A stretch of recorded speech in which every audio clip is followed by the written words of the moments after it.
What was the deciding factor for you that made you want to work with Cloud Connections after all that? So we've been looking into Zoom rooms for a while.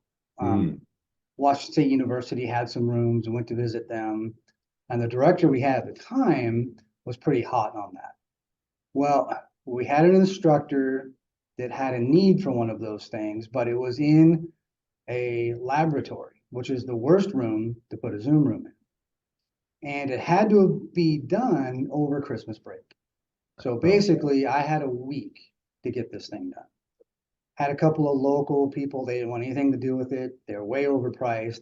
And on a whim, I just happened to contact Brian Treats again.